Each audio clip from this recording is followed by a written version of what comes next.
Welcome to Morning Devotion with Ken Gurley. Devotions designed to inspire you on your daily walk with God. Here's your host, Ken Gurley. Hey, terrific Tuesday to every one of you. Welcome, MD family. Good to have you a part. Phil, Renee, Melissa, Lonnie, David, you guys make life worth doing. Each and every morning, we're gathered here just encouraging one another, lifting up. I am believing for restoration. I'm believing that we're getting it all back. What's that old song we used to sing? Going into the enemy's camp, taking back what he took from me, or something like that. Yes, I'm believing. I'm believing that the earth is the Lord's and the fullness thereof, and the Lord has the power to restore. That was yesterday's subject. Today, perhaps one of the many reasons why restoration doesn't happen. And oh boy, why I can't forgive the Chinese finger trap. Yeah, this is going to be a good one, folks. This is going to be a good one. Yeah, this is one of those that I talk about me to keep from talking about you. That's it. That's it, MD family. I'm going to make myself look terrible in this one today, but at least it keeps you from feeling terrible. But maybe we can learn something from it together. So happy you're here. Like, share, follow, subscribe. We've got such a wonderful, wonderful group meeting each and every morning on YouTube. Thank you. That group is growing, and our Facebook group is growing. And thank you for all of those that are dialoguing and encouraging one another in whatever platform that you're viewing this on, and whatever time of the day. And we're praying, lifting up our brothers and sisters around the world, and of course in Ukraine. We've come through some difficult years. Deborah, Jose, can I get a witness? People are kind of expressing their feelings, their fears, their rage. But one of the things we can't express is why we simply can't forgive. We know we're supposed to. We're commanded to. Commanded to forgive people, love our enemies, but practically living this one out is something we got trouble with. Trouble. Yes. One of the benefits, I guess, in ministering to people is that I really don't have the luxury of holding stuff in my heart, because if I do, it's going to come out. It's going to taint everything I say. I got to work through it, got to talk my way through it in order to continue to be used by God. So I won't talk about you today. I'm going to talk about me, and specifically those times in my life when I couldn't forgive. Yes, I know I shouldn't say can't and couldn't when we can do all things through Christ, but yeah, there were times in my life I just didn't feel like I could forgive. Have you ever been there? Okay, all right. Testimony time. Have you ever been to a place you just felt like, nope, I can't forgive. Can't forgive that person. Just not going to happen. So why I can't forgive the Chinese finger trap. I'll explain the trap, hopefully, before we get through here today. But for now, understand that the Bible uses the word trap, scandalizo, in 2 Timothy 2. Paul is talking to Timothy about dealing with difficult people. You need to avoid controversy, avoid strife, avoid giving offense and receiving the same. Be kind, pursue love, pursue peace. And he said, by so doing, you and I can escape the snare of the devil, the trap of the enemy. What we need to know now is that refusing to forgive is a trap. It's a trap. It's a trap that's sometimes hard to escape from. I've been trapped there before. Oh, have I? Oh, my. I've been there. It just seems God's given me plenty of opportunities to examine this trap from the inside out. And I've come up with a plethora. That's a good Tuesday morning word, a plethora of reasons why I can't forgive. Would you like to hear them? Oh, it's easy if I say, here's the reasons you can't forgive, but here's the reasons I can't forgive. And I'm going to go through them. I'm going to go through all 10 of them. All 10 of them. I'm about to go through them. This devotion is going to be long on description and short on prescription.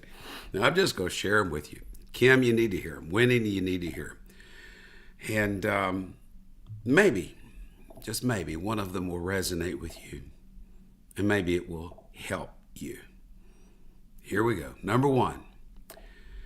10 reasons I can't forgive. Number 1, the first and foremost, is misunderstanding. This is a big one.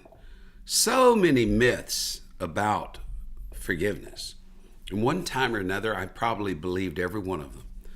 The myth or the misunderstanding that I can only forgive somebody if they admit they're wrong, they make things right, or at least try to.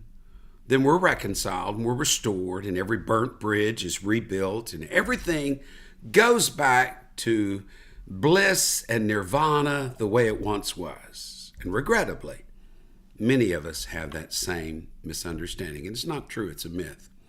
Forgiveness is simply giving up my right to be right, my right to seek revenge. Forgiveness is my turning it over to the Lord and saying, Lord, this is yours, not mine. Forgiveness is not wishing ill for the offending party, but peace. And still under this first thing, this misunderstanding of why I can't forgive.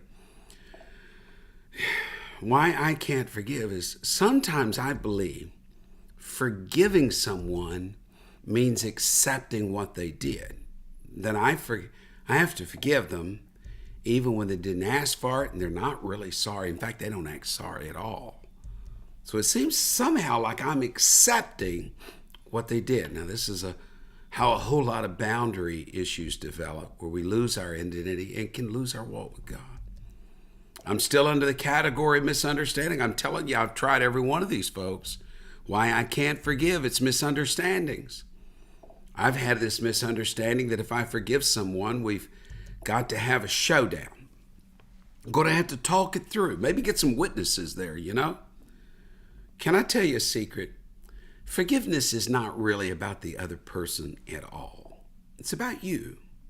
It's about your well-being. It's about your walk with God. You can forgive somebody without taking a bucket of water and a towel and marching them to the platform and washing their feet before all, without smoking the peace pipe, without signing a treaty. No, forgiveness is a matter of the heart. It's letting them off the hook. I've had a lot of misunderstandings about forgiveness. It's why I've not been able to forgive sometimes, is misunderstandings. Are you with me? Is anybody with me right now?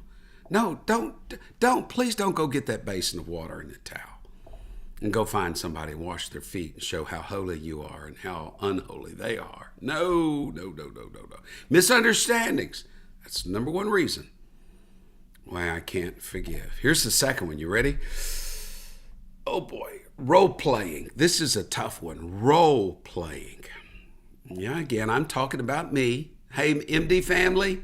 Erica, Amelia, don't you appreciate I'm talking about me? I'm not talking about you. Talking about me. Why I can't forgive is role playing. Sometimes I'm afraid I like the drama a little too much of playing victim. You know, poor me. Oh, poor little old me. They picked on Kenny boy again and again.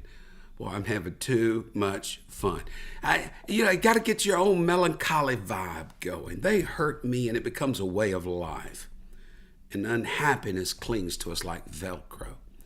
Sometimes we get so accustomed to playing the role of victim that it unconsciously leads us to being hurt again and again. Oh, that hurts. Misunderstandings.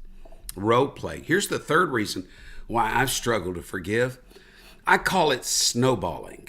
Snowballing. Some of these are my own expressions that I talk to myself. Say, Ken, you're snowballing again. Here we go. Snowballing. Here, you know the snowball effect. If you roll a snowball down the hill, it gets bigger and bigger and bigger. And that present hurt can get attached to far deeper hurts. And someone can say something wrong, does something wrong, maybe totally unintentionally, but it takes us back to how we've been wronged in the past. You know, those opera singers, they're able to do this. I admire it. They can find the resonance, the resonant frequency of like a crystal goblet, and they can match pitch with that frequency, and they can shatter the glass. In the same sense, a present hurt can resonate deep within us to some past hurt. So suddenly you're not just facing one issue, you're facing buckets of issues, snowballs of issues. It's hard for me to forgive the present if I've not deeply forgiven my past. How are we doing out there? Lupita, Rose, are we doing okay? Jonathan, are we doing all right out there? I'm talking about why I can't forgive. One of the reasons is snowballing, is that it just resonates with way too much hurt in my past. Here's the fourth reason, whitewashing. Oh boy. You remember a moment ago in role playing, I said sometimes I like to play the victim and that's why I can't forgive. Well, sometimes I like being viewed as right. Yeah, I like to write myself as the hero of the story. Everybody else is a bad guy. I'm the one that wears the white hat. Everybody else has got on the black hats. They're the bad guys. I'm righteous. They're unrighteous. I'm right. They are wrong. I call this whitewashing. You know what I've lived? I've lived long enough to know this. The person running around with a white hat, always pointing fingers at other people in the church, they're really wearing the black hat. They have zero introspection and transparency. They don't know themselves, and they sure don't know other people. Here's a dirty secret. Here's a dirty little secret. Even good people can hurt people. Even good people can offend people. Even people that wear white hats can have a bad day and say something and do something they shouldn't and treat people how they shouldn't. Even good people can sometimes be controlling, demanding, unappreciative, manipulative.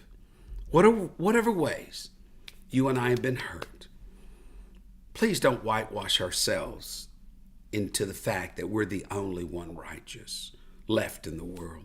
It's a trick of the enemy to make ourselves think more highly than we should. Are we doing okay? I'm talking about why I can't forgive, and I'm going through all 10 reasons that I can think of. Here's number 5. And boy, I just want to tell you, Denise, Stella, Maria, I'm not proud of this one. I'm not proud of this one, and maybe this one is uniquely me. But I find fuel in unforgiveness. Let's call this one fueling up. I'm not proud of what I'm about to tell you. I'm not proud of it. I'm really not. But again, I'm talking about me to keep from talking about you. Yeah. I look on my own life, and I what is the old saying? The world is run by tired men. I've been fatigued all my life, and looking in my own life, why I can't forgive. One of the most painful reasons for me is that a perceived offense can breed anger. And for me, too many times, anger has served as fuel. It can get me moving. I really, really, really have to watch out for this. When my fuel gauge is getting low, my mind can gin up an imagined defense, and I can get myself worked up over it. It's enough energy to get through the day. Forgive? No, you're taking away my source of fuel. In fact, can I just say this? If you're careening through life, always having to explain yourself, always having to backtrack and mend fences, always having to go back and tell people you're sorry, then you may just be guilty of the same thing. That fueling up at the unforgiveness station is not a good way to live. Can I stop and just say something? Brene Brown, I mentioned her yesterday. She's describing wholeheartedness. She said the depth of our love is often seen in our anger. That we grow angry about things we really care about. And that anger is a recognition of loss. And that we realize we're losing something or someone we care about. Let me quote her. The brokenhearted are the bravest amongst us because they dared to love. And when they weren't loved in return, that anger appears. Do you see what a trap unforgiveness is? There are so many reasons we can't forgive. Here's number 6. I call it plotting. Plotting. I'll go ahead and add scheming to it. One of the reasons I find it difficult to forgive, Catherine, I'm talking about me. All of you people, you don't have trouble with this. But Ken Gurley has trouble with Ken Gurley. Yeah, one of the reasons I have difficulty forgiving is I'm not quite finished plotting my revenge. There, I said it. That was a hard sentence for me. You see, when I'm harboring an offense, it's a trap of Satan. It can feel good to think about hurt and harm coming to somebody else. I'm shattering any illusions. Y'all are going to say Ken Gurley is just beyond help. He's beyond salvation. I'm just being real here. Here's a rule of thumb I've learned. So long as I am planning how someone else must pay, then I've not really forgiven that person. Until I'm ready to bless them and pray for them, then I'm still plotting their demise. What a trap. What a trap unforgiveness is. Here I am planning how somebody else should pay and not realizing I'm the one that is trapped in the enemy's lies. Reason number 7 why I can't forgive. I'm giving you 10. I'm giving you 10 of them. I want to tell you, let's see how many 670 people have held out for number 7. This is incredible. You're holding on. Here we go. Here we go. Number 7. The reason I can't forgive is I'm just not there yet. There. I said it. I know in a perfect, ideal world, the moment I have aught in my heart, I recognize it. And I said, oh God, I'm a terrible person. Forgive me. I forgive them. I bless them. I send them. I don't know. What am I going to send them? I send them a dozen of cookies and everything's well and everything's wonderful. But all too often I realize I'm not there yet. I'm not there. It takes a while for me to realize I'm holding on to something. Can I get a witness to that? It takes a while for me to realize that there's aught in my heart against someone else. And I've just not got to the place where I recognize it. Or I've not gotten to the place where I feel like I have the resources and wherewithal to forgive. Perhaps I'm too wounded. The hurt is too fresh.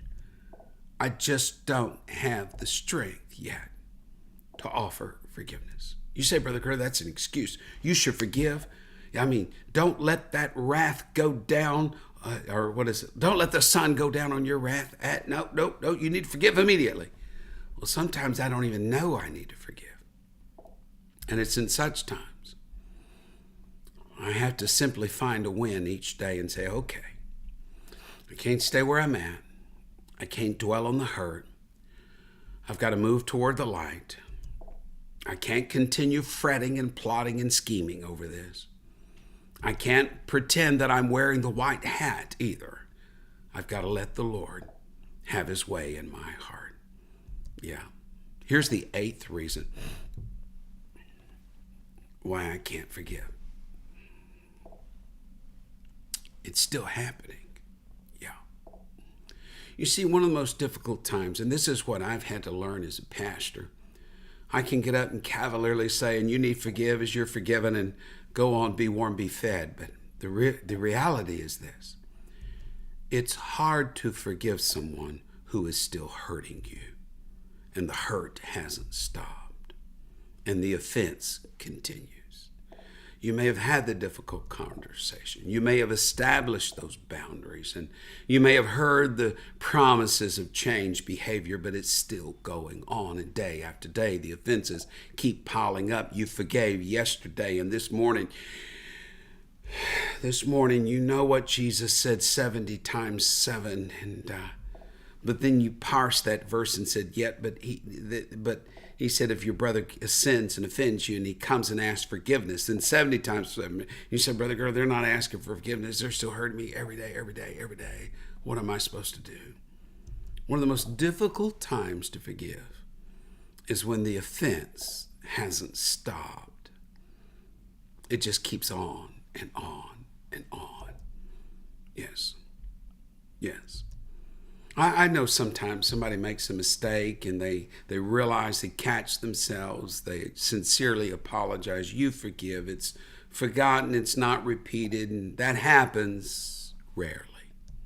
Generally, so long as we're bumping into each other as human beings, there's going to be issues, there's going to be problems. None of us is perfect. None of us. And that means mistakes are going to happen over and over again. Can I just say what I do when it happens again and again? Now, I'm not saying I'm right, but here's what I can say I do. I'm going to say, God, will you give me the grace to not let this lodge in my heart? Because if I can keep it out of my heart and out of my spirit, I can keep from being trapped. Is that all right? Is that all right? Here's the 9th. I'm going to give you the 9th and the 10th and wrap this up. The 9th is sequencing. I just call it sequencing. One reason I find it difficult to forgive others is that I've not really forgiven myself. You see, it takes 2 to tango. That's not in the Bible. But it takes 2 to tango. It's very rare in life that someone is 100% right and someone else is 100% wrong. I remember one evening when one of my kids got out on a highway and took a curve on a slick roadway, spun out, and I found out about it. I got there, the damage to the car. It so scared me. It so frightened me. My being upset with my child was not nearly so much as my being upset with myself. Those tires needed replacing. They were too slick. I thought we could get a few thousand more miles out of them. You see, forgiving others usually starts with fessing up and facing up to our own contribution. We have sequencing issues. One reason I can't forgive others is I've not fessed up with myself and forgiven myself. And here's number 10, and it's the last one. Why I can't forgive is because I'm still holding on. Bitterness is a security blanket. It provides false comfort. It provides a distraction from the pain.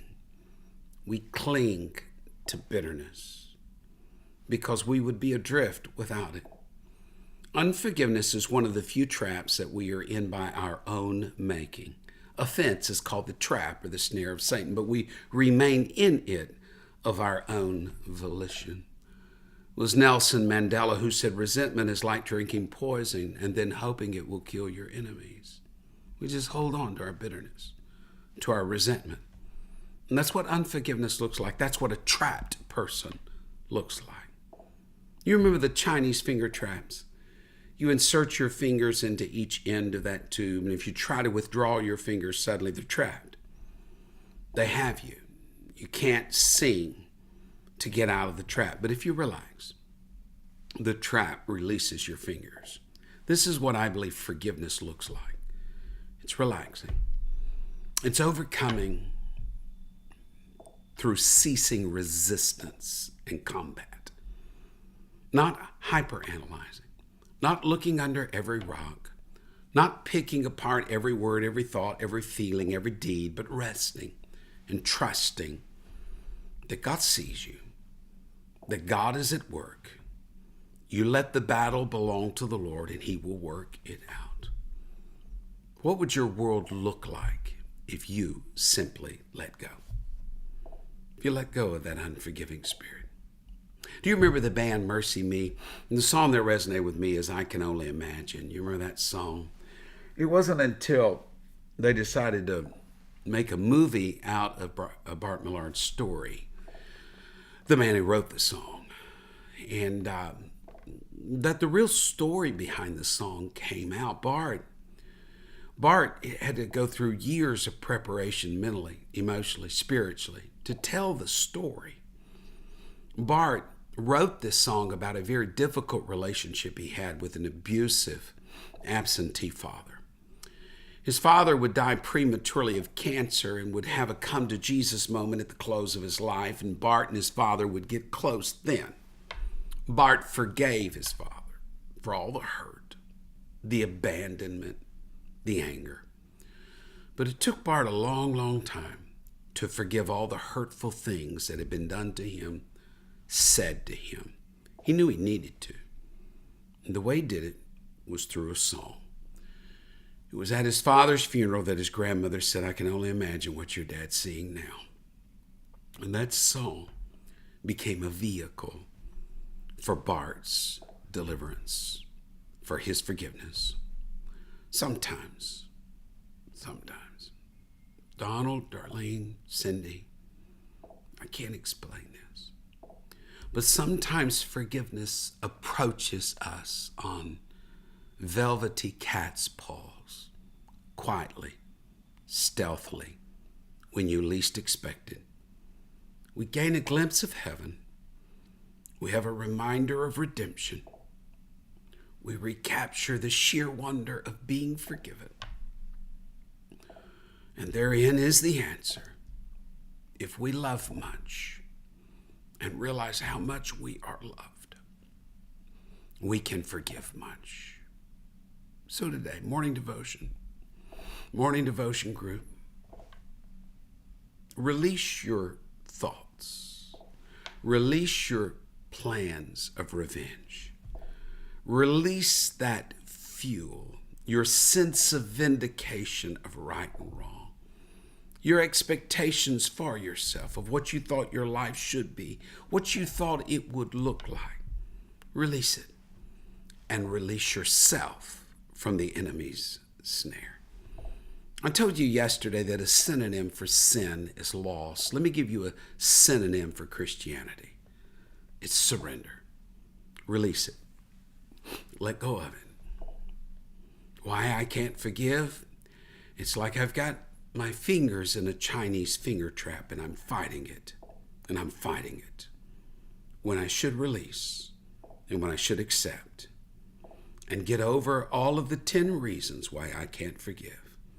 The misunderstanding, the role playing, the snowballing, the whitewashing, the fueling up, the plotting and scheming, the I'm not there yet, the it's still happening reason, the sequencing issue, and finally the still holding on. Just let it go. Release it and watch what God can do. Very personal today. I hope I haven't disappointed you in me. But one thing you're going to learn in life is that we're all just walking together, trying to get home. We got to make it home, folks. We have to make it home. Let's get through this. Let's get beyond this. Let's forgive. God bless you. Thank you for being a part of this. Share this with someone else. Maybe God's got a blessing in store for them. Amen. Thank you for listening to Morning Devotion with Ken Gurley. Join us next time for another inspiring devotion.